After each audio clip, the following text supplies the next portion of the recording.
Basically, about 3.5 years ago, I was finishing law school. I've been an activist for about 10 years. That's what brought me to law school. And I was interning for a civil rights law firm that has been suing the Philadelphia prison system and the city pretty much since the law firm's inception in the 1970s for overcrowding and unconstitutional conditions.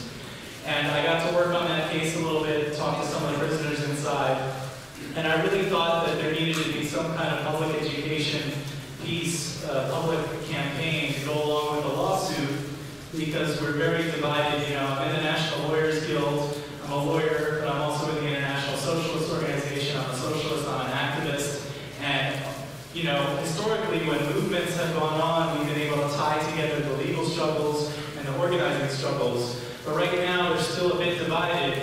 And, you know, so for example, this lawsuit, we really needed some public education because I think the walls are there not only to keep the prisoners in, but to keep the public out and to not know what's going on. So I started this as a piece to educate the public about the overcrowding in the jails, which you saw some of. And I did a finished piece that was basically just about that. But I wasn't happy with it, and I wanted to keep going and think about other things, and I was reading Michelle Alexander's book, The New Jim Crow, which is an unbelievable book. And, you know, it's really catching on. There's study groups happening all over the place. Campaign to End Jim Crow. Campaign to End New Jim Crow really sort of popped up, I think, as after, you know, having read the book and really wanting to initiate a movement or add to the movement to end the New Jim Crow.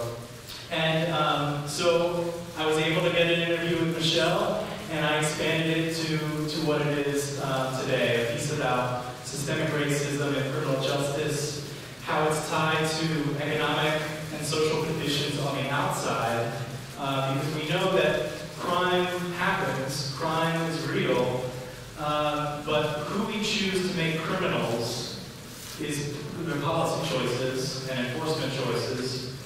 And, you know, what we think of as crime are also policy choices that most people, you know, you and me, do not decide. So, you know, I don't know if people were familiar with this, the HSBC Bank scandal where basically the biggest money drug launderers for drug cartels that we've ever caught, and nobody's being charged with anything. Nobody's, you know, they're going to get a fine, and that's fine for them, that's just the cost of business. So there's criminal justice system for them, and there's one for us.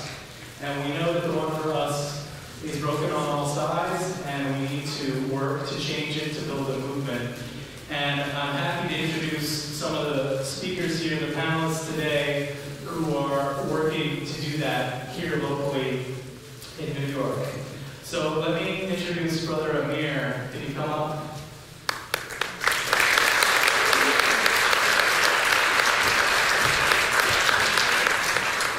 I'm going to introduce everyone, and then I'll have them speak.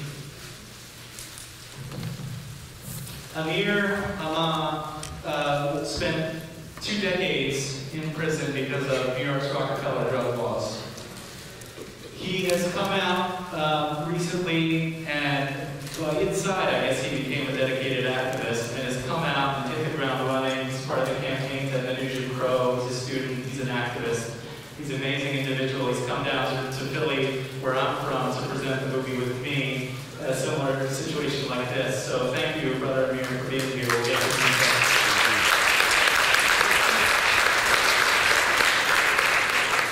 Soffiyah Elijah, I'd like to welcome you to the stage. Soffiyah is an extraordinary person, is doing great work. She's a lawyer, she's the executive director of the Correctional Association here, and we're going to hear about some of the work that she's doing. So welcome, Soffiyah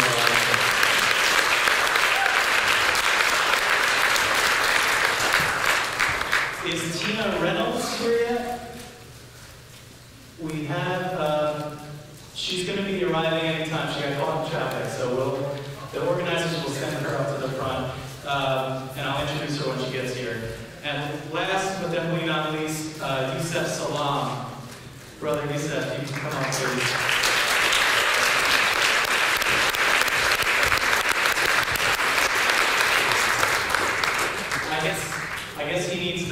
introduction in New York or beyond, but Yusef was wrongfully accused and convicted in the infamous Central Park jogger case. And he's going to talk to you about his time basically getting locked up, treated in the racist media as an animal, all these horrible things. There's a great movie that just came out called The Central Park 5 that you should see.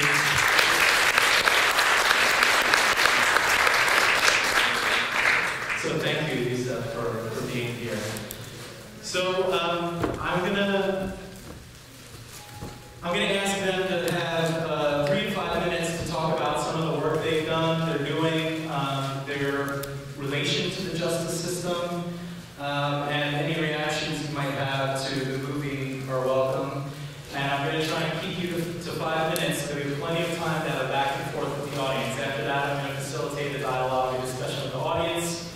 I'll do my best with this huge crowd. We're obviously not going to get to everyone, but you'll raise your hand, and I'll try and jot down, someone in an orange, dress or this or that, and I'll call on you, and then we'll go back and forth. So that's what we'll do, and then we'll have plenty of time for tabling, networking in the back, so anyone who's not involved with an organization can get involved tonight. And anyone who is involved already need to be aware of what each other are doing, so let's network and talk about who's in the room and what's coming up. So also Democracy Now! Is taping this, so that's why I'm holding 2 mics, and I'm going to awkwardly keep passing this mic to everyone who is talking, so try and bear with that. Okay, so we'll just go down the line. Okay, thank you, Sophia. First, thank you very much for having me here.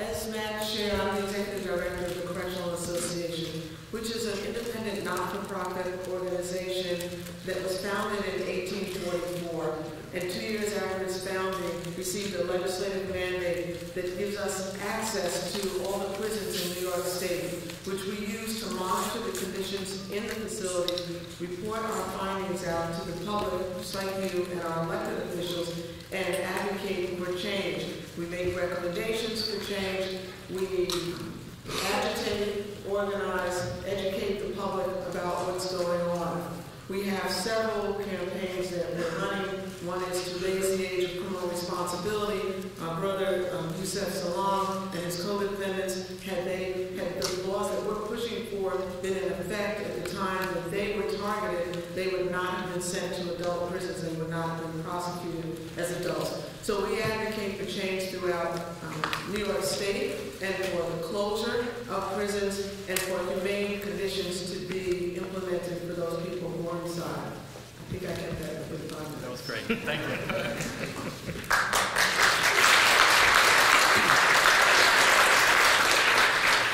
Hello, my name is Amir Amma. I'm a member. First, I want to give thanks to all the visionaries for letting this happen. My big brother Jazz, my big brother Larry White, Matt, Sophia, so many countless other people, and the Barrow, for their visions to have this happen. I was wrongfully convicted under the wrongful drug laws, did 2 decades, and I was really hurt, as you can imagine. But what I decided to do is take that pain and utilize that pain as energy. And when I was inside, I thought about coming home and doing negative things, like hurting cops, whatever. But because of these visionaries that was inside with me, I decided to come home and help 25 people instead of trying to hurt 25 people. So I enrolled in school right away. I'm getting ready to graduate. I'm an activist on school. Like I said, I'm a member of the campaign. I'm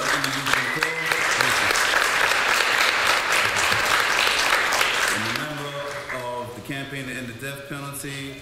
I mentor on my school. I mentor down in Brooklyn, also at the Commonwealth office, and I have my own organization, Papa 2, People Assisting Positive Actions, which is dedicated for education. I believe that education will cure all our problems in the world.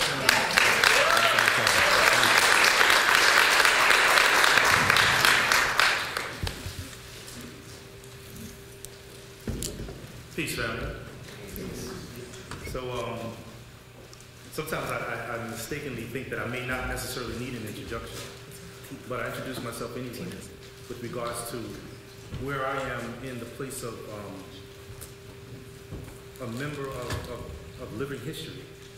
You know, back in 1989, we were essentially kidnapped from our homes and placed in the criminal justice system and languished there for years. You know, one of my best friends at the time, Corey Wise, was asked if he could come down to the courthouse, come to the prison, to the police station with me. And of course, him being my best friend, he said, yeah, sure. Police said to him, can you be right back? Corey came home 13 years later. I came home 7 years later. And being in prison at such a young age is an atrocity in and of itself. You know, the fact that we survived prison, the fact that we survived something that we weren't supposed to survive from the perspective of being there for the worst crime that you could ever be in prison for crime of rape. We were definitely supposed to die in prison.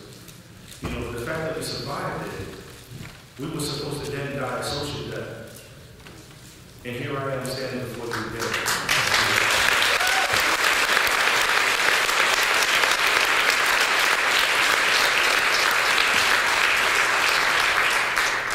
My experiences have been far from pleasant, and usually folks don't really get an opportunity to really hear me speak about my personal prison experiences. Because what I've done, just like Amir, is I've taken anger, I've taken rage, I've taken hurt, I've taken unhappiness, and I've channeled all of that energy into making sure there will never be another Central Park 5. You know, they said never again when it came to the Scottsboro boys, but yet we became the modern day Scottsboro boys. You know, when you look at cases even close to us, like the Harlem 6, you know, here we are again. They said never again was it going to be another Amadou Diallo, and then there was a Trayvon Martin. And then there was countless others. I mean, we can go on and on. You know, Marley Graham, definitely. I mean, I'm very involved in these cases. One of the things that they did for me is they gave me a platform from which I can speak. Because back then, there was no courtroom, there was no cameras in the courtroom, so there were courtroom wires that were drawing us. And these depictions, as you can imagine, were depictions that made us look like we were the animals that they were making us out to be. And no one ever said, you know, well, who are you guys? Where did you come from? They didn't want to know that my mother was a professor at Parsons University. You know, they didn't want to know anything about us. They just wanted to point the finger and make it so that the fears that most folks had, the fears that the people from the darker enclaves of society were coming out, and they were out to cause mischief, for lack of a better word. You know, but today, I would say first I'm a proud dad.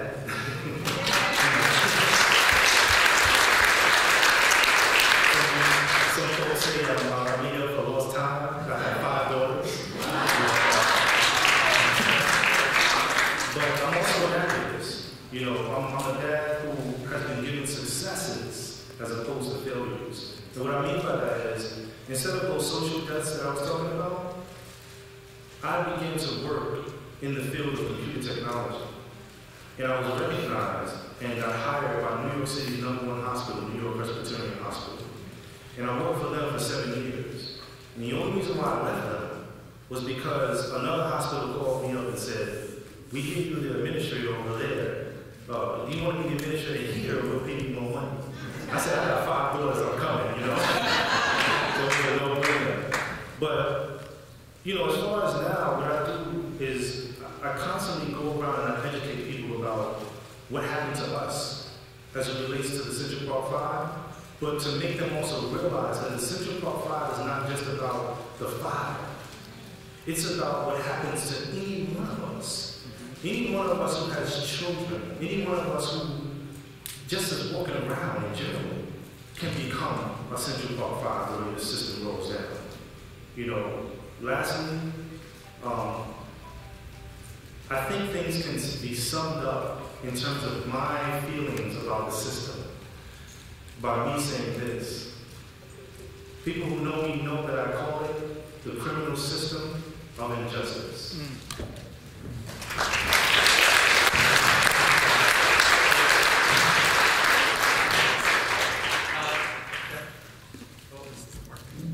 Is the wireless? There we go. Okay. So Tina Reynolds has joined us. Thank you, Tina, for being here. I just want to quickly introduce her. She's with Worth Women on the Rise, telling her story, and they work with formerly incarcerated women. And I'd like to give you, 3 to 5 minutes to talk about some of the work you do, your experiences with the justice system, and then I'm going to open it up and do a back and forth with the audience. Okay? If you can pull those, please. First off, I want to say good evening. Good evening. And apologize for my lateness. There was a terrible accident on the Jackie Robinson. And I know I come from the southeast side of Brooklyn, so I should always plan to leave 2 hours early. But I'm really happy to be here. A little bit about me. I'm formerly incarcerated. I've been home for over, my son will be 19. I go by the age of my son because I had him in prison. And we came home together. And so he'll be 19 in June. So it's almost been 19 years that I've been home. And the reason why I started this work was because of the dehumanization and oppressive practices that I experienced during my incarceration. And one primarily was during my pregnancy with my son, where I was shackled and handcuffed and transported from Rikers to Bedford, and then shackled and handcuffed during labor when I gave him birth, to him. And I kind of went at it from a selfish perspective. You know, when you're out there, you just are self-centered, inconsiderate, just think things happen to you. And then I realized that there were other women that were pregnant with me as I was doing my time. And I said, well, if it's happened to me, it's probably going to happen to them. And so I realized that, you know, at that moment where I was giving birth, that's a really sacred moment for anyone. And I also thought about the story that of my son's birth. And I remember asking my mother how I was born and how that story meant so much to me. You know, even if it wasn't something that she said that was really happy and she was surprised or it was painful or whatever, it was still my story. So my son's story was a different story. And how could I make him proud of his story based on the experience that I've had? And how could other women tell their children that story too? And so I proceeded to find out if I could get on the nursery, and I was able to get on the nursery, and I was able to experience the love of other women that I'd served time with that were there for longer sentences than myself, and how much they loved my son. And they gave my son so much love. I mean, this boy at 9 months walked out of prison with me at 9 months old. And I'll never forget that. It was life-changing for me. And so soon after I came home, I began sharing my story around the impact of incarceration on children, families, and women specifically. Because when we have this conversation about incarceration or mass incarceration, we know that women's numbers are pretty low, but our numbers are rising. And so why are we criminalized in the way in which we are? And so the discussion around women really doesn't happen as often as it needs to. It's the soft population, you know, but women experience atrocities during their incarceration. We work with an organization in Massachusetts called the Prison Birth Project. Can you hear me? Wonderful. Why don't you All right, it's going in and out. Let's do it. All right. Just keep the So should I light. hold this one too? Keep the Okay. All right. I'll do my best. So we work with Prison Birth Project on our national initiative to end shackling of pregnant women during birth and delivery. And our national initiative is called Birthing Behind Bars. And you can just go online and look it up and see how one of our sister circle members has been working with us to make sure that we get the word out. It's a national initiative for women who've been involved in the criminal justice system to be involved in policy work as well, because it's a no-brainer. It's an issue that is something that people can can wrap your minds around. We know that a woman should not be shackled and handcuffed when going to delivery. Then we can talk about other policies women who've been impacted by the criminal justice system can take on. But it's first encouraging them and inspiring them and giving them an opportunity to share their stories of that experience. But we work with this organization in Massachusetts called the Prison Birth Project, and they don't have HerStory. And the Prison Birth Project, they're doulas that go into prison that assist women after they've given birth. The women, once they give birth and they're shackled and handcuffed, even though the local prison says they're not, it's a policy in prison, anything can happen because it depends on the correctional officer that you have for the day. But what I find is that when we talk about shoot, we don't talk about women who are giving birth to their babies in prison. And women who come back to that prison are put in solitary confinement after they've given birth. And they're put into solitary confinement after they've given birth because they feel that the women will go crazy because not only did they give birth in shackles, but they're not coming back to the prison with their children. And they have to continue to serve their sentence, so they put them in solitary confinement right after they've given birth. And I think that's an atrocity. So we don't think about that when we think about SHU. We don't think about those prisons that put women in SHU because they have given birth to their children, and their way of thinking is that, emotionally they're unstable, so we have to lock them away so that they're by themselves, so they can figure things out. Can you wrap up? Yeah, so Women on the Rise Telling Her Story is located here in East Harlem, and we're an organization that is run and led by currently and formerly incarcerated women. And I'll leave it.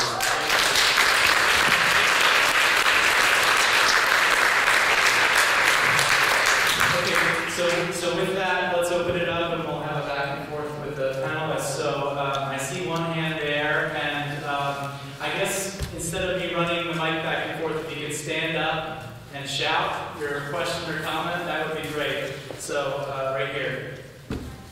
Hi everyone, I'm an activist, an educator, and an artist. Can everybody hear me? Yeah. Good.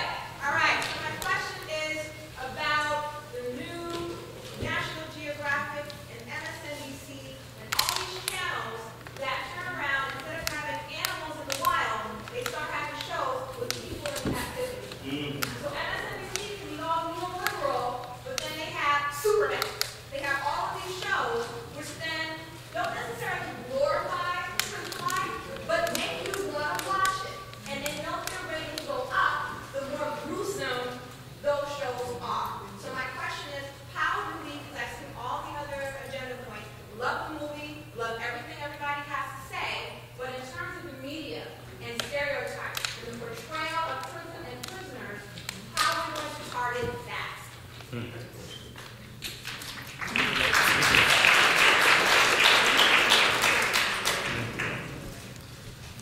Most of the shows on television that are derogatory and dehumanize people have sponsors. They have commercials.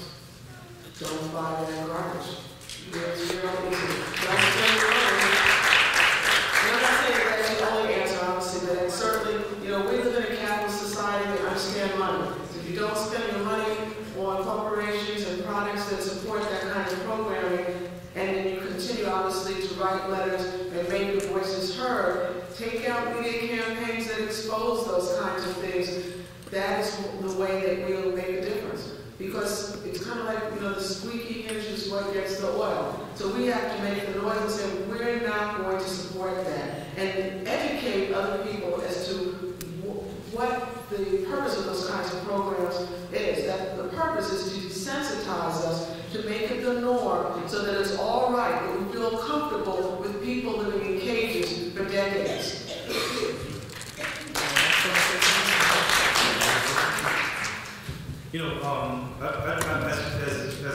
As the question was being asked, I couldn't help but think the responsibility that we have also as inmates or as former inmates. Like, we're not really telling the truth about prison. So, we're in a room right now who most folks may be completely aware of what goes on in the prison industrial complex. But I never forget, like when I'm walking around the streets of Harlem, And I'm looking around at these young folks who feel like it's a badge of honor to go to prison. They want to go to prison and they want to run to prison. They think that, you know what, we're going to be up there, we're going to be running stuff. They don't realize that if you get into a place like Attica, you could be in there with 5 of your homies and not see any one of them for 5 to 15 years, because that's just how big that place is. You know, nobody's talking about the grown men that cry at night because they want to go home to their families. You know, nobody's talking about the officers who have these black and brown tattoos on their arms because they've taken their capes off and now they're in everywhere in the prison system. You know, and then here we are sometimes when we'll send photos back to the streets and we'll be in those glorified poses with the big arms and, you know, everything, making it look like we up there running stuff and we're having a good old time. But that's the other side of the story, where people know that people are being disappeared from the community. And they have this interest to see, well, what's actually going on behind the wall. You know, and I think that part of the other discussion, including the fact that we don't need to support them, you know, we can take our dollars and do something else, is that we need to also tell the truth about this, to make people understand prison is not the place to be. It's not the place to aspire to at all.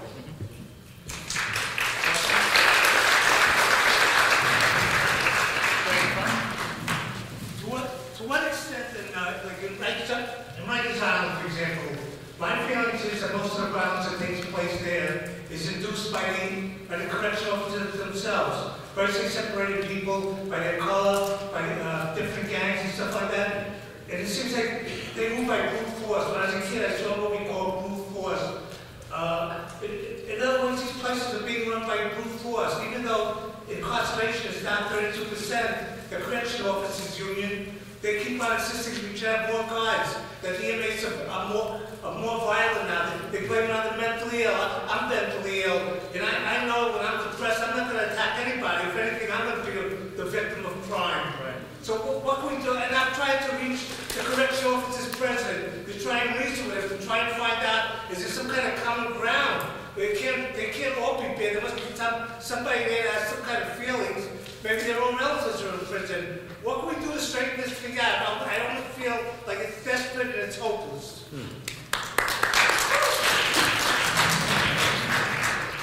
That's an excellent point. Number one, what they do in the prison system, they isolate all the inmates. We here, people that's here have to get involved, have to go inside and let everybody know inside that they care, that this is part of our community, is our extended family. There's an individual named Dr. Gary Mendez who used to run, he was the head of the Urban League, and he left and he created the National Trust for the Development of African American Men. He went from New York all the way to California into prison systems, galvanizing the communities to try to go inside. Because there's several people that can get involved and go inside no matter what. Legislators is one. They can go inside no matter what. Some of them don't even know that they can just walk up in there. So what's our responsibility for telling our legislators that we vote for a time, yo, what's going on in there? Get you in there. Right? So, number two, our religious entities can go inside no matter what also. They got free reign. So if you're part of a church, get your church involved. That's what made me think here at the campaign and the new Jim Crow. We stress caring communities, and it's going to start by one person at a time. Right here, show of hands. How many people out there are you with know your neighbor? Your left and right hand. How many of y'all know your neighbors? See? That's not a lot. So right now, everybody who didn't raise their hand, you have the responsibility of knowing your neighbor on the left side and you on your right side. It's going to start small. We're not just going to take down Goliath right away, but David did take him down. Right? With some perseverance. So there's several things that we can do. And those are the first ones. You know, you can start writing letters to your assemblymen or the reverends. You can start getting involved. Hey, campaign in the new Jim Crow. We meet right here. And when you do it, don't shout us out. We need assistance. You know, one thing that I believe, like I said, education can change everything. We need to change those policies. Because in the state system right now, they're making it even harder for family members to go see family members.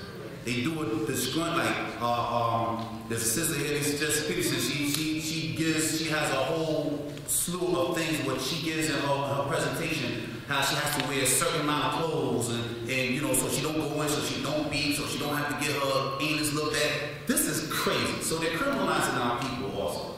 And if you're not getting involved, then you don't know. But you have to get involved. All right? Church people that are now going into prison. Sir, if you could just, so we've started a nice organizational system here. See how we are when we self-organize? If you want to ask a question or make a comment, there's a line over here, okay? So we'll go in order so that it's fair. I know Sophia wanted to say something and then Yusef. I want to echo what Amir said and also say that it's important to get involved with various organizations throughout the state who are trying to make a difference on a state level and also on a national level. In the back, there's a lot of literature from various organizations that are doing this work. If you don't get involved with the organization, then you don't really care. Because your singular voice, your singular action is not going to make a difference. But joining with other people who are determined to make a difference, that is how we'll change what's going on. The elected officials don't listen to the singular voice. They listen to mass voices. So you have the ability to mobilize mass voices.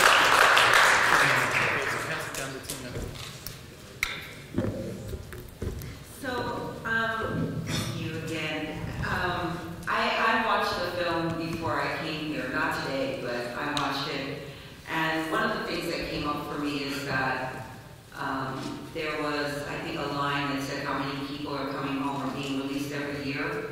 Well, I mean, if you think about the numbers of people being released, and you think about how many people have been silenced due to stigma, right? Their numbers are huge. So how do we get folks that have been impacted, directly impacted, to overcome the stigma, to be able to speak out? These folks are working in areas and places and corporations that we don't even know where they are because they hide. People hide after they've had this experience because of the shame and the guilt and the way our society, because believe it or not, we live in a punitive society. We like to see people get punished.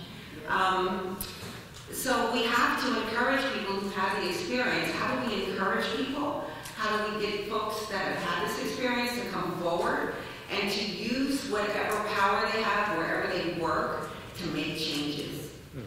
So, I mean, that was one of the things that I was thinking about. I agree with Sophia that the best defense is to get involved.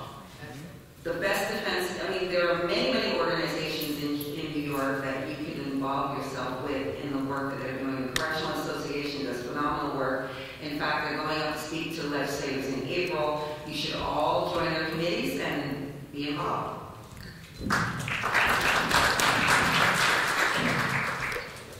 Good afternoon. First, I'd like to say that my name is Mary Johnson. I'm a poet and I've gone into the prison system as a performing artist to do poetry during Women's Month when 2 members of the church were correctional officers of the church that I was attending. There are a lot of things that I didn't know that I found out today, and quite honestly, the film was overwhelming for me, but I learned a lot from it. I want to thank everybody that came here today to learn and to share, again, things that I did not know. The last young lady that spoke, Tina, your last name, escapes me, but you said something that really struck a chord in me, and it concerned the women having their children taken away from them at the moment of birth. Can you wrap up? And being put in solitary confinement. I'd like to know if there are things in place for those women for long-term care because they had gone through such a traumatic experience to address their psychological needs. Thank you. I will say also, Pennsylvania just ended the practice of shackling women prisoners while they are going through birth. It's a very important, very important issue. There's a great book called In This Place, Not of It, that is all about interviews with women prisoners. And, real quickly, I focus on sort of in the movie the criminality of the black male. And I think that's what drives the whole system and the way we look at race and, class and criminalization all tied together. But certainly we know women are the fastest growing segment of the prison population, and largely for nonviolent offenses. And there's all kinds of other populations that we should be aware of and focused on that are overrepresented: LGBT people, people with mental illness, Native Americans, and so on and so forth.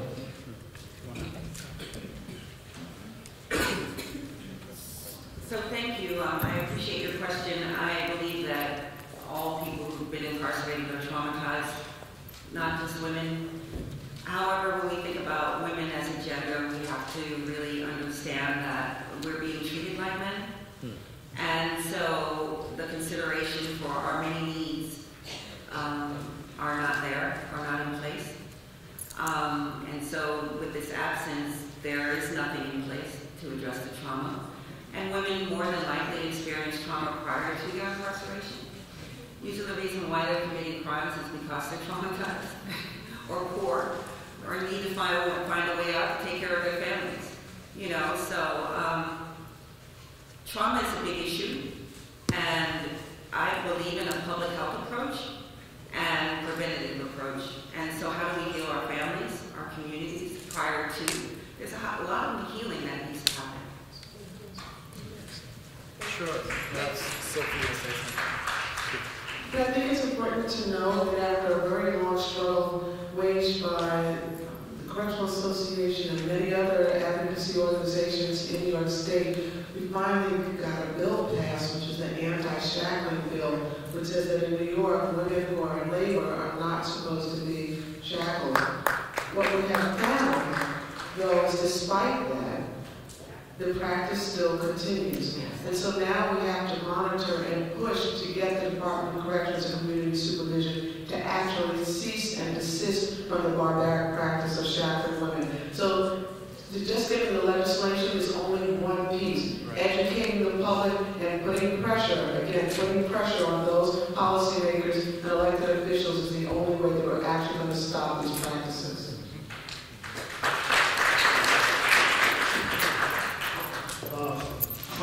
Primary question for Yusef Salaam, or anybody else who can answer. I was told by an activist attorney that Matthias Reyes, who confessed to Woody raping the Central Park jogger, whose DNA matched, is, quote, in the box. My gut reaction to that was he's pissed off a lot of people for fessing up.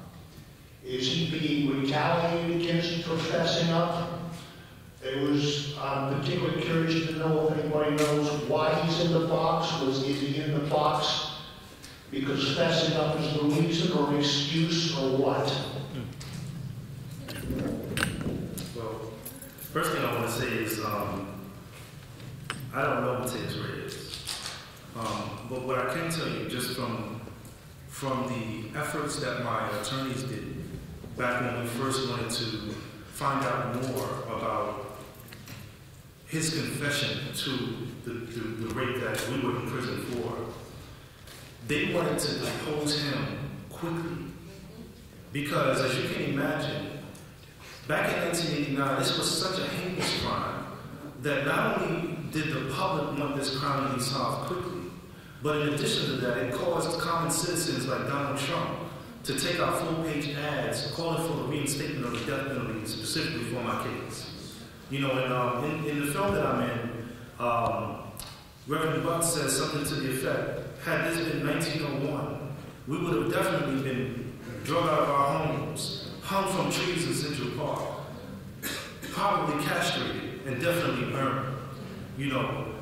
The fact that they dropped the ball, and when you go into the system, the folks who run the system, they're in every single part of it. It's almost like the Matrix. When you look at it all, they can get you wherever you are. And the fact that Matthias Reyes came out 13 years later and completely blew away the work that they had thought they did causes them, I'm sure, exactly, great angst, as someone said. Exactly. And like I said, I don't know him. I'm grateful for the fact that he allowed us to be finally vindicated, but I'm sure because he's spending 33 to 30 years in prison for rapes and murders that he committed, the fact that he admitted to raping the Central Park jogger and his confession and DNA matched, that he is enemy number one. We're still fighting this case. This is like 10 years after the fact. We're still fighting the case. So.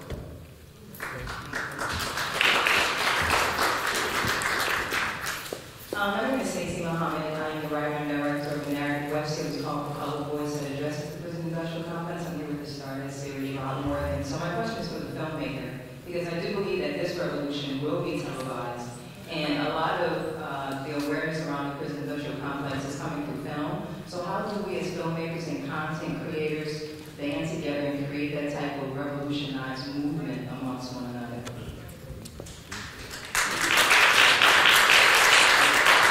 So that's a great question, and I think there was a question before about media. Media plays a really important role, and media is becoming more and more corporatized. Less and less voices. And I will say right here a plug for WBAI, your awesome radio station here in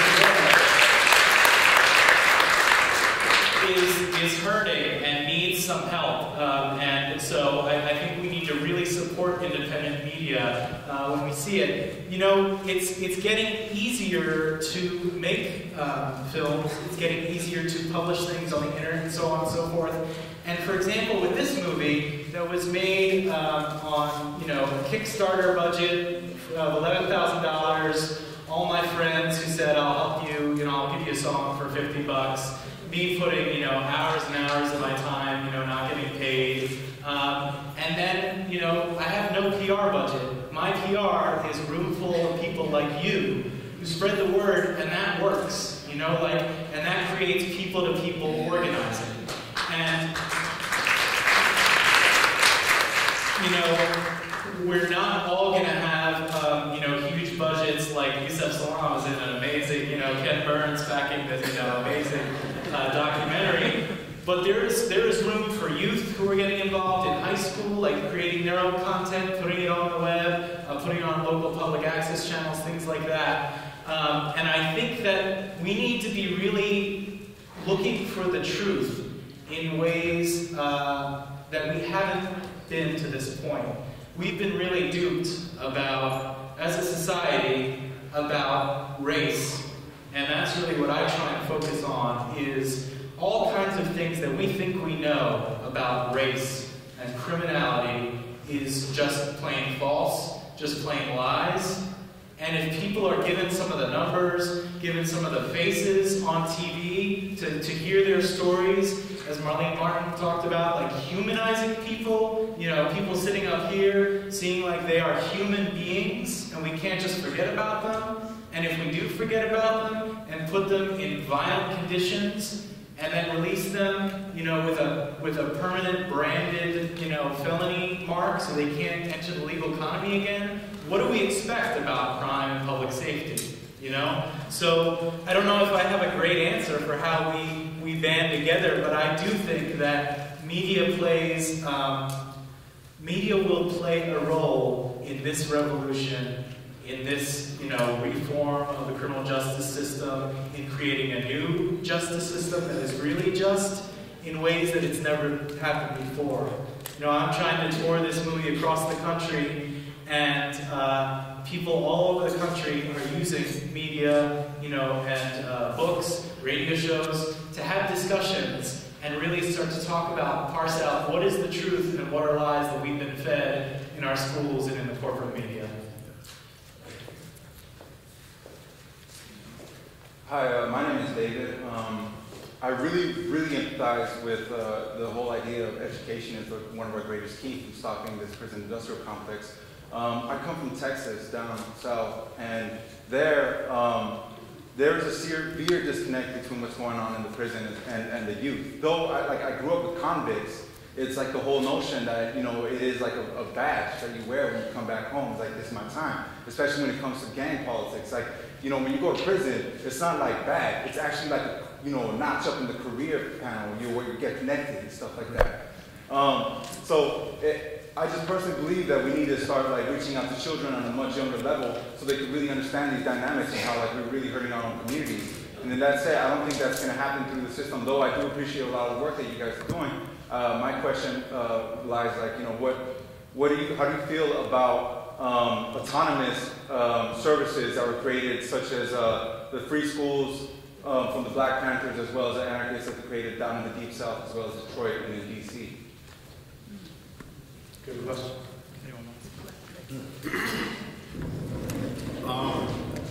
As Sophia said, and everybody knows, the criminal justice system and everything's going on in the economy. It's all about economics. I round off for the 20 years that I was incarcerated in New York. All you taxpayers spent $1 million to keep me locked up for a nonviolent crime.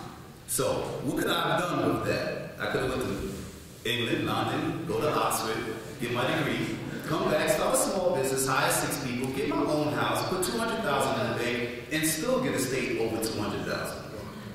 Now that's just New York. When the height of Rockefeller drug laws, there was over 33,000 individuals incarcerated for non-violence.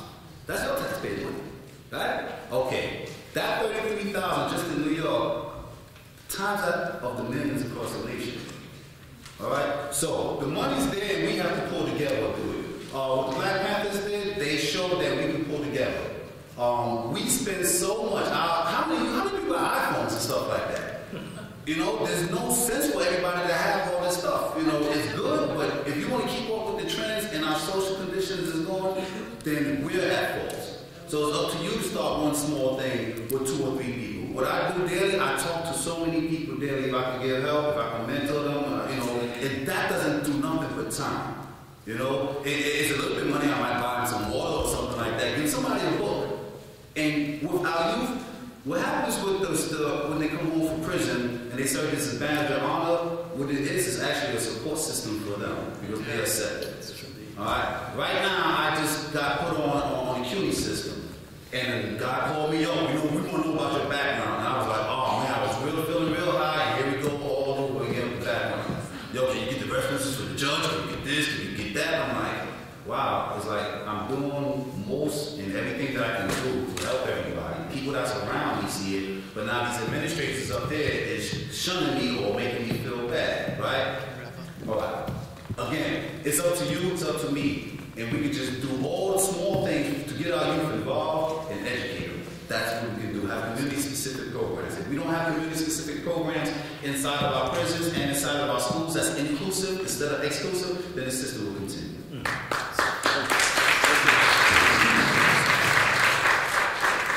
You know, in response to that question, I'm really glad that you asked about the role of the Black Panther Party and the programs that they implemented, because they were about self-determination and self-reliance and really building up the community and stopping the police brutality. The same kind of police brutality that was going on in the 60s and 70s is the same thing that we see today. When they rose up their voice in an organized fashion and the popularity of the Panthers spread like wildfire across this country, the nation unleashed military force to crush them, the likes of which we had never seen before. Many of them were assassinated by the FBI and local police. Many of them are still incarcerated today and known as political prisoners.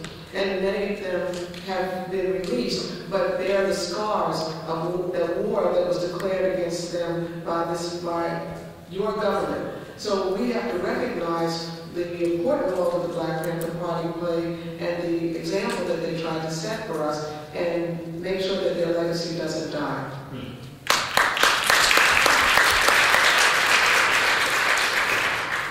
Speaking of peace, my name is Soffiyah Elijah. I'm an organizer of an organization called Drum, Basics Rising Up and Moving. We're organizing the working class South Asian community on immigrant rights, workers' rights, and police accountability. My question is about solidarity and how to build solidarity. One of the things that struck me the most about the film was, I forget who was saying it, but saying that I am a criminal, and that we are all criminals. But the way that our communities get criminalized is very different. Working in the South Asian Muslim community, particularly in the last 10 years, we've seen how we've been racialized and gone from so-called mild minorities to become suspected terrorists. As immigrants, we've seen that it's one of the fastest growing populations in the U.S. And in one way, these different ways that we get criminalized sort of tend to divide us. And we make attempts to sort of build unity, but even then, like sort of making it seem that we're all sort of saying and criminalizing the same way is also a disservice for our own communities. The matter of fact is, national security laws, while targeting us first, disproportionately affect immigrants on the border. Hundreds who die crossing the border. All this equipment that was mentioned, the military equipment, all of that comes out of national security money. And so we try to build solidarity by having Brother Yusef came and spoke to our youth membership. Brother Jazz and Frank Grant have sat with the mother of a so-called terrorist who's serving 30 years in prison. And we use these strategies to build solidarity, but it just seems like there's so much more to do. And that the system is set up in a way that it's hard to build out solidarity. If we'd just like to hear what ideas that people have. Thank you.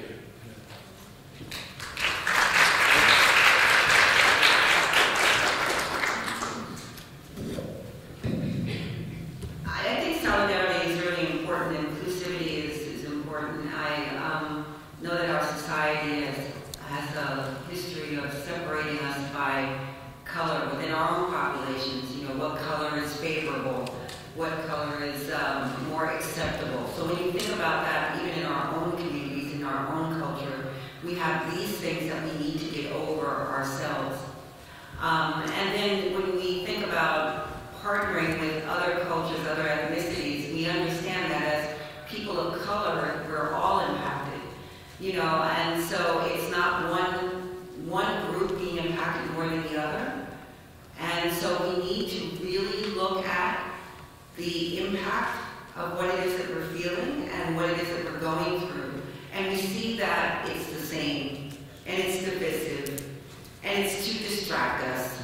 And if we continue to be distracted by working on one issue and not recognizing that it's everyone's issue, then we will not win, and we will not solidify our efforts.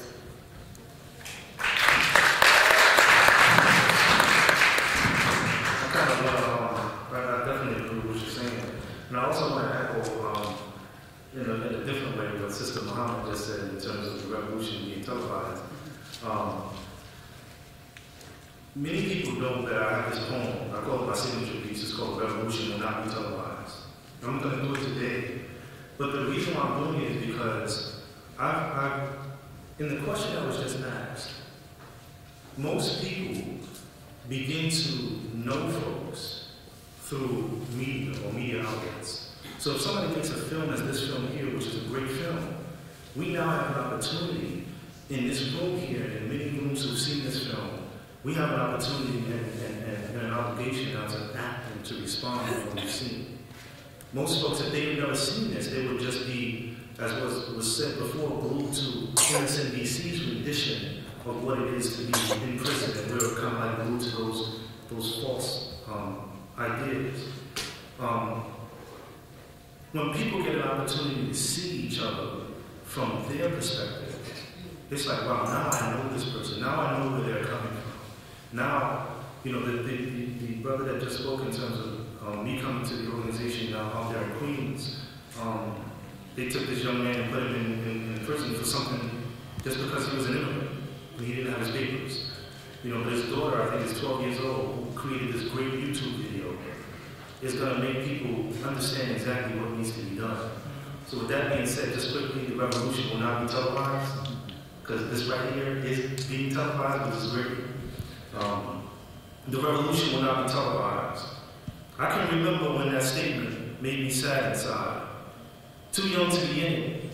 Now I couldn't even see it. Why? Why couldn't the revolution be televised? The last poets, Gil Scott-Heron, as I grew up, I began to see. They left theirs, and I too wanted to leave a mark on history. A man in half, and I wanted to bask in that task that set men free. But a revolution, the revolution, is where I knew I had to be. The revolution will not be televised. They didn't want to display the victory of those, quote unquote, lesser men. The revolution will not be televised. Smile, I know, because I am the revolution. This stuff here, we got to continue stuff like this to make people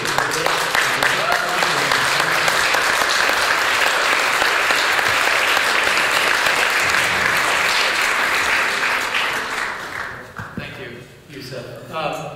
We're running out of time here, so I'm going to ask all of you to say what you have to say very quickly, one after another, and I'm going to let the panel wrap up, take some notes, and we'll wrap up and we'll try and touch what we can based on what you all say and what's been said tonight. And we will have a half hour or so to talk, to keep talking informally. So you can't be very brief. I'm going to cut you off if you go too long. I just wanted to, my question was pretty simple. Like, what are some of the obstacles or difficulties you've come across, in trying to get people active, or, you know, trying to mobilize people, basically?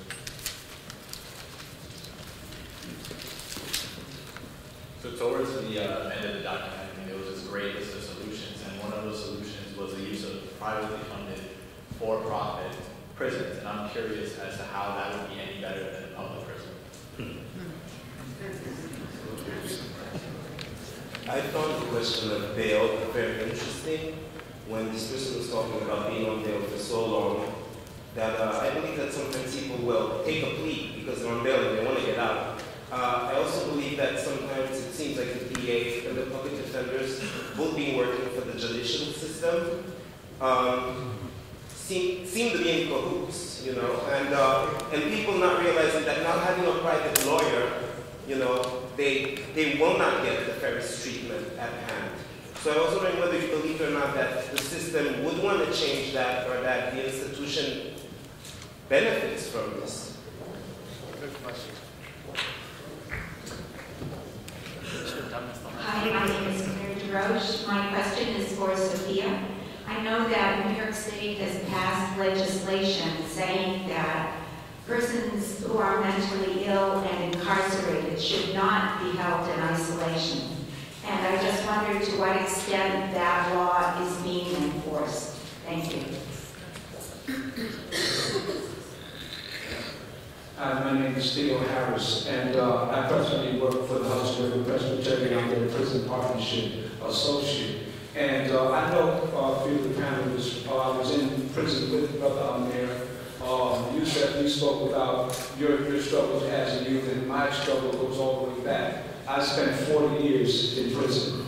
40 years. I have 7 felony convictions. But I didn't let that stop me. My education speaks to that. But my issue is what Michelle Alexander said in the film about the racial caste system, where we've been relegated to second-class citizenship. Now, I have 2 master's degrees. I'm only working 15 hours a week after being out for 3 years. I can't find employment because of that second-class citizenship status. If I did not write a book and talk about my story, which I guess this is a commercial for my book too, I'm going to take advantage of that.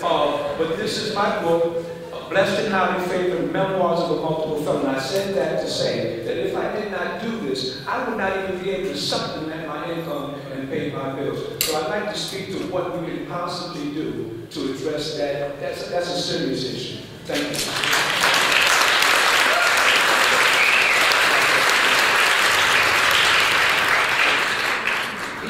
The gentleman who just spoke was actually very inspiring, and I wanted to ask you, as evidenced by the documentary, people who come from incarceration, it's very hard for them to find jobs. And as the old saying goes, if you can't find a job, make a job. And he made a job by creating that book. So what is being done to help prison inmates learn entrepreneurial skills so they can have that self-determination, just like the Black Panther Party were advocates for? Thank you. Thank you. Laura, are you going to speak? No. Cool. No, I was just here for a certain end of the line. Oh, okay. Okay. You want to hand this down to Tina? We have an extra one. Okay, well that was obviously a lot of stuff and a lot of very important issues, and as I like to say with these events, it's the beginning of the conversation and we're not going to work everything out tonight. But let's go down the line and see what we can do. Tina, would you like to begin? I can speak briefly about a couple of these questions. There are many organizations in New York City that assist formerly incarcerated people in exploring their creativity. During incarceration, we happen to become very creative and imaginative because of our limitations in access to things that we need. and to take those same skills and bring them with you when you come home, such as writing a book, or writing a book of poetry, or your art, whatever it is, needs to be given an opportunity to really just kind of grow. So there are organizations, nonprofits and or people that will support you, and folks just need to connect with organizations, again, like Soffiyah said, to get connected with these other organizations that can help you. The caste system is very true. Being a second-class citizen, I mean, you have to create your own space, because if you don't want to fall into what people have available for you or nothing at all, then you're not going to fare well. And like I said before, we are in numbers as formerly incarcerated people. Why aren't we working together? Why is it that the stigma and the status that we've experienced kept us from saying, I'm proud of being formerly incarcerated? That's my experience. That's not who I am. That's right.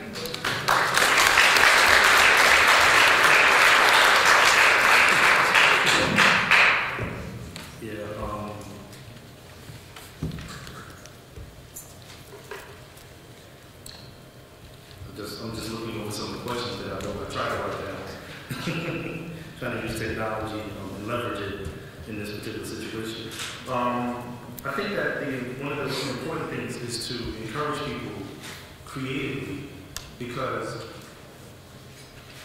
so while I was in prison, one of the celebrated individuals that was in Clinton down tomorrow when I was there was Tupac Shakur. And I never forget Tupac. We were in isolation at the same time. And I remember him getting on the gate once and saying, he basically yelled out and said, he said, look, man, please stop sending me these papers, to have my, for me to sign my signature on them. I'm just trying to do my time like everybody else, But I mentioned him because he said something that I believe echoed what Malcolm said. And what he said simply was, man, stop say for instance, stop running numbers and become an accountant. Unfortunately, when they take prison and they use it as a means to continue slavery, there's a big problem. And then on top of that, when they take education out of the prison system, what happens is that revolving door effect becomes more pronounced. But Malcolm said something very interesting in fleshing that particular idea out. He said, let's take, for instance, a person who's out there selling drugs.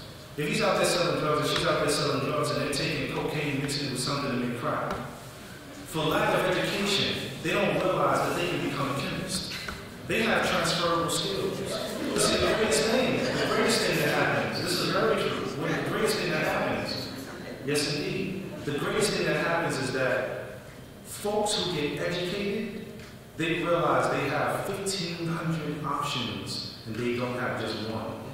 So if I'm not educated, then I say to myself, well, you know what, I tried to go get a job 6 times, and every door was shut in my face, so therefore I gotta just hit that man in the head and take that money. But if those 6 doors are shut in my face, as you said, which is great, there's so much strength in the numbers that we have. They are disappearing us in droves and placing us in the system. And the number of women that are being placed in the system is rising. I forget this elder's name. He's part of the 100 Blacks in Law Enforcement who made me aware of something. He said, if you were formerly incarcerated and you are off of parole, you can reinstate your right to vote. You can reinstate your rights that were taken from you. So now imagine these hundreds of thousands of people who all of a sudden have their rights reinstated. How will that look when we put people in office, not like Commissioner Kelly, who institute these stop and frisk laws and things of that nature? If we put people in office who represent us and who have to answer to us, and that's where power lies.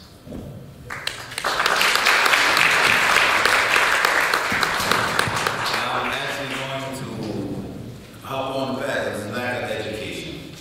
A lot of people don't know. I just talked to somebody yesterday, and they actually believe that former Mayor Giuliani had all these programs in New York. And I was like, he didn't start nothing, think it's not. A lot of people also think that Clinton was a good fit.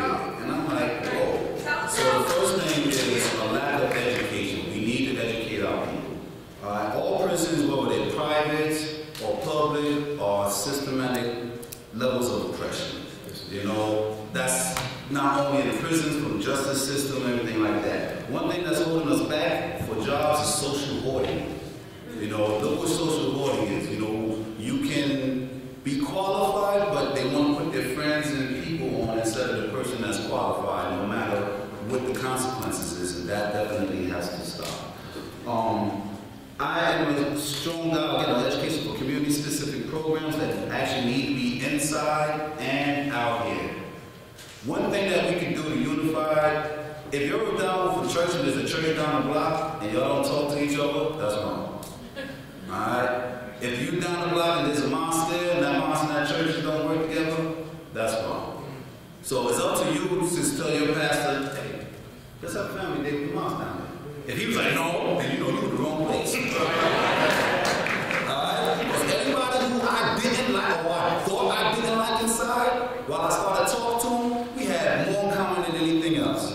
It was a big dude, a little big hillbilly dude. I'm like, this dude like 500 pounds, that big fat. Man, me and him walked the yard. I mean, this dude's a big baby, man. What do you see that dude, man? I'm like, alright, wow. So, you know, he's the one, you know, I write curriculum, right? He's the one that said, yo, that curriculum can work up here in my community. And I'm like, wow, damn, I didn't know about that. So I was concentrated on the inner cities, but I'm now concentrated on the whole social spectrum of it. If we don't educate everybody on the other side, I like talking to Republicans, because Republicans want about money. And I tell them my story about that million, they're like, hey, wait a minute. Seriously? Yeah, you're doing it too. So we have to do small things. As I asked everybody before, if you don't know your neighbor, know your neighbor. That's something simple. The left and right, y'all can just go out or whatever. Just say y'all want to come to a campaign in the new Jim Crow meeting. We got, you know, we got room. It's going to take all of us, and it's going to take everybody to get involved. It's small things that we can do, and we should just do it. And as for our brothers that's still coming in, there's a big stigma with those who's coming home. We still have to support them, not baby them, but keep on pushing them from a street-based perspective, telling them like, yo, you can do it, you can do it, you can do it. If I didn't have a few people on my side and bury my moms, things like that, I probably would have smashed that. I would have just probably gave up. But I have a nice support system. People keep saying, yo, you can do it, you can do it, you can do it. And now I'm like, hey, I can do it, you know? Even though when I'm upset, I don't let nobody know. I go work out, isolate myself, but then I come right back to the people. If somebody actually calls me for some help or something, like my phone was always ringing. I'm glad I got unlimited stuff now, right? But that's what we need to do. It's not on us, it's on everybody in here. So again, go to your neighbors, get involved with them, and you never know, when you go to a meeting, you might have that eureka idea that everybody agrees with. Peace to everybody.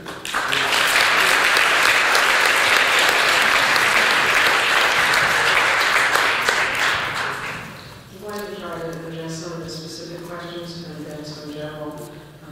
First, I'll deal with the question about the placement of people with mental illness in solitary confinement, better known as the SHU exclusion laws. SHU stands for Secure Housing Unit. The Correctional Association and several other advocacy organizations in New York State waged a long battle to finally get a bill passed that says that people who have been diagnosed with an Access 1 or an Access 2 diagnosis should not be placed in solitary confinement for the reasons that solitary confinement exacerbates their mental illness and causes them to become more ill. What we have found, first of all, getting that bill passed was a victory. But what we have found now as our organization monitors the implementation of that bill is that far too many people who should be diagnosed as Access 1 or Access 2 are not being diagnosed as such. And so people who have serious mental illnesses are still being put in solitary confinement, and their diagnosis, they may have had an Access 1 or 2 diagnosis for decades, and all of a sudden it disappears, and we find them in solitary confinement. So we have to continue to be vigilant about monitoring the conditions inside and, again, making our voices heard. There's a few other things. The issue of private prisons was raised. I think if you look at the end of the film again, you'll see it's not advocating for private prisons. In fact, it's just the opposite. It said we need to get rid of private prisons. A quick answer to the question of whether or not people inside are being encouraged to pursue entrepreneurship. I couldn't think of a faster answer than no.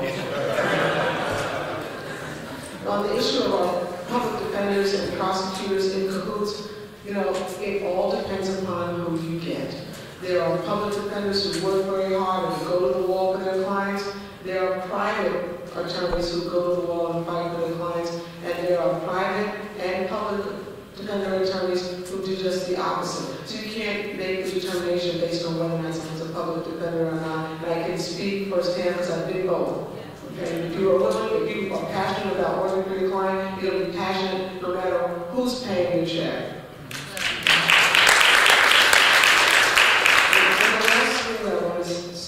Simple.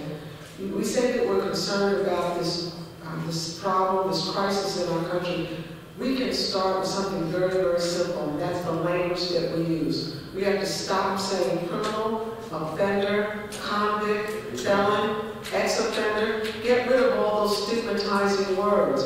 And whenever we're speaking to other people, refer to the people who are incarcerated as just that, people. And the people who come home as people. And if we can just incorporate that in our day-to-day language, because we know language is powerful. That's why we're called negative things, so we can internalize it. Well, let's start calling each other positive things so everyone can internalize it. And that will make a huge difference.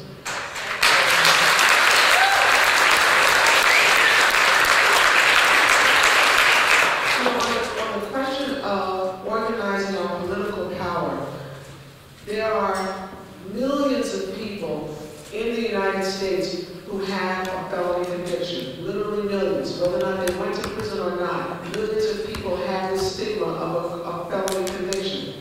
If we organize our voting power and said to anybody who's running for office, if you're not supporting a platform that will benefit people who have a felony conviction, then you're not going to be voted in. There's organizations such as an organization called All of Us or None who implemented that very strategy in Oklahoma, and they were able to determine who was going to be in office and who was not going to be in office. We can do the same thing in New York State and any other state. So we have a serious block that we can put together. In New York, you can get your voting rights back. So it's not the case that you're permanently disenfranchised. So we need to encourage people, get your voting rights back and vote as a block. And last but not least, all of us can be responsible for changing the stigma by just what we do to welcome people home. Last year in December, I went to Cuba, and as I was boarding the plane, the news came across that President Raul Castro had announced that before Christmas, 2,900 people who were incarcerated were going to be released and sent home. Now, I can guarantee you, if an announcement was made in the United States that 2,900 people were going to be released and sent home, the National Guard would come out. But in Cuba, people were celebrating in the streets and organizing block by block on how they could put together support systems so that people could come home and be successful. But from that little country 90 miles away that's been demonized by the United States for over 50 years because they dared to struggle and dared to win, we could learn a few lessons. We need to organize ourselves and meaningfully set up support systems so that when people come home, they are welcome. We should throw welcome home parties so that people know they are coming to a supportive community. And that will send a message to anybody who dares to stigmatize them for life.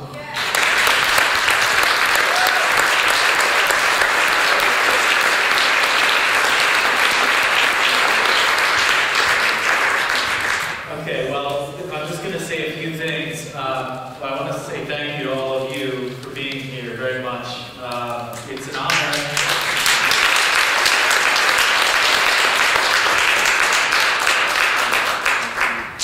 It's an honor to sit up here with people who are very serious and have a serious history of trying to make change in the criminal justice system.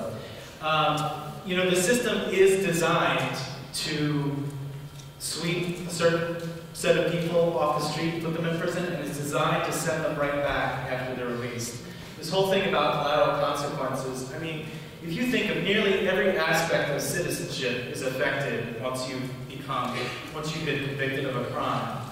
And how are people convicted of crimes is also an important thing to look at. We talk a little bit about public defenders. You know, there are public defenders who are colluding. Think about this Cash for Kids thing in Luzerne County in Pennsylvania, near where I'm from. You know, the public defenders did not speak up and say anything, and these judges were basically getting paid to convict kids and send them to a private prison. But at the same time, you know, we know that the system, 95% of people who are convicted, they don't see a jury of their peers. They don't see judges. They take these plea deals. They're forced into these plea deals. 93 or 4% of all felony convictions end because of a plea deal. And the bail question ties into that. When you're, you know, in jail because you can't pay $1,000 bail, and you're sitting in there for 5, 6, 10 months, and they say, listen, your lawyer comes, just take the deal, you'll get out time served. You'll get out time served, and you'll be with your family tomorrow. Okay, that's serious. But what they don't tell you is that you're never going to get a job again if you get a job. You can't go to public housing, you know, for certain convictions. You can't even stay with your mom in public housing, otherwise she risks being evicted. You can't get certain grants for going to school based on certain convictions. Private landlords can discriminate against you. You know, employers in most states, it's perfectly legal to discriminate based on a criminal conviction. So this is serious, and this, you know, part of this needs to be part of the movement. But then also, you know, where did those people come from that are targeted to be put in jail? There aren't jobs in their communities in the first place. And once you come back with a criminal conviction, it becomes nearly impossible to re-enter society successfully. So I always like to say, we can look at it that the system is broken on all sides. That's one way to look at it. For you know, good-hearted people, we want, you know, a system that rehabilitates people, you know, that helps with public safety. It is broken in that sense, but in another sense, it's working exactly how it is designed to work. Okay? If we look at the history of how we've gotten the highest incarceration rates in the world, it is very tied to economics, to a period of a downturn in profits that global capitalism was going through in the late 60s, and at the same time, the end of the civil rights movement, the Black Power movement, cities around the country burning, and the people in power trying to figure out, how do we respond to this? You know, how do we deal with this? Losing industrial jobs, and at the same time, these people are burning down, you know, cities demanding their rights. Well, the system came up with a solution. You know, the 1% came up with a solution. And I'll end with this, you know, solidarity, you know, I think it was all people of color that were talking about solidarity, the person who asked the question, all of you. You know, as a white person, we have to think very, very seriously about solidarity and what that means, and that our system is, you know, a legacy of white supremacy, and that even if everyone who, you know, is in charge of the system is not, you know, consciously racist, these things grew up under white supremacy, okay? And as white people, we have a certain responsibility to call this out, to speak out, to talk with other white people about it, right? To talk with other white people about it, but also to work with our black brothers and sisters and people of color in communities, and realize that we also have something to gain, okay? That, you know, those of us that are not part of the 1%, you know, we have something to gain too. You know, somebody talked about resources and scarcity, and there is no scarcity, okay? There is manufactured scarcity, okay, all over the world. And we need to come up with some ideas that redistribute the wealth and the power in society to deal with these problems. So, let me say, if you're not involved, get involved. And we have some time. There's tables in back. Please check out the DVD. You know, share it with people. Sign up on the campaign to end the New Jim Crow list. Join the International Socialist Organization. You know, check out all the stuff that's back there. And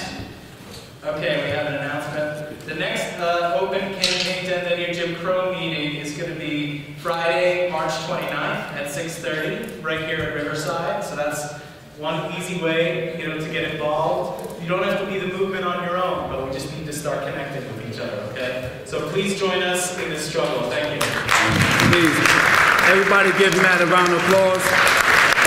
Without him, we wouldn't be here today. That's another visionary. Thank you.